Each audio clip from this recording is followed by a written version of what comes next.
एस्तर अध्याय 4। एस्तर के द्वारा यहूदियों की मदद। जब मोर्दकै ने जान लिया कि क्या क्या किया गया है, तब मोर्दकै वस्त्र फाड़, टाट पहन, राख डालकर नगर के मध्य जाकर ऊंचे और दुख भरे शब्द से चिल्लाने लगा। और वह राजभवन के फाटक के सामने पहुंचा, परंतु टाट पहने हुए राजभवन के फाटक के भीतर तो किसी के जाने की आज्ञा न थी। एक एक प्रांत में जहाँ-जहाँ राजा की आज्ञा और नियम पहुंचा, वहाँ-वहाँ यहूदी बड़ा विलाप करने और उपवास करने और रोने पीटने लगे, वरन बहुत से टाट पहने और राख डाले हुए पड़े रहे। एस्तर रानी की सहेलियों और खोजों ने जाकर उसको बता दिया।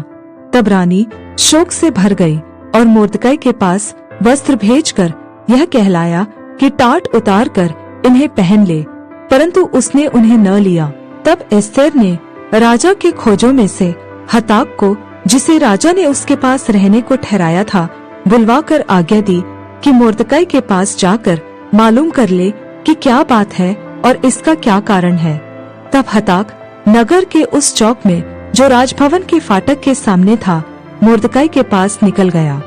मोर्दकै ने उसको सब कुछ बता दिया कि मेरे ऊपर क्या क्या बीता है, और हामान ने यहूदियों के नाश करने की अनुमति पाने के लिए राजभंडार में कितनी चांदी भर देने का वचन दिया है, यह भी ठीक ठीक बता दिया। फिर यहूदियों को विनाश करने की जो आज्ञा शूशन में दी गई थी, उसकी एक नकल भी उसने हताक के हाथ में एस्तर को दिखाने के लिए दी, और उसे सब हाल बताने और यह आज्ञा देने को कहा कि भीतर राजा के पास जाकर अपने लोगों के लिए गिड़गिड़ाकर विनती करे।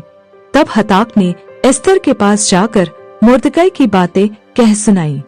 तब एस्तर ने हताक को मोर्दकै से यह कहने की आज्ञा दी, राजा के सब कर्मचारियों वरन राजा के प्रांतों के सब लोगों को भी मालूम है कि क्या पुरुष क्या स्त्री कोई क्यों न हो, जो आज्ञा बिना पाए भीतरी आंगन में राजा के पास जाएगा, उसके मार डालने ही की आज्ञा है। केवल जिसकी ओर राजा सोने का राजदंड बढ़ाए वही बचता है। परंतु मैं अब 30 दिन से राजा के पास नहीं बुलाई गई हूँ। एस्तर की ये बातें मोर्दकै को सुनाई गई। तब मोर्दकै ने एस्तर के पास यह कहला भेजा, तू मन ही मन यह विचार न कर कि मैं ही राजभवन में रहने के कारण और सब यहूदियों में से बची रहूंगी, क्योंकि जो तू इस समय चुपचाप रहे तो और किसी न किसी उपाय से यहूदियों का छुटकारा और उद्धार हो जाएगा, परंतु तू अपने पिता के घराने समेत नाश होगी। क्या जाने तुझे ऐसे ही कठिन समय के लिए राजपद मिल गया हो। तब एस्तर ने मोर्दकै के पास यह कहला भेजा, तू जाकर शूशन के सब यहूदियों को इकट्ठा कर और तुम सब मिलकर मेरे निमित्त उपवास करो।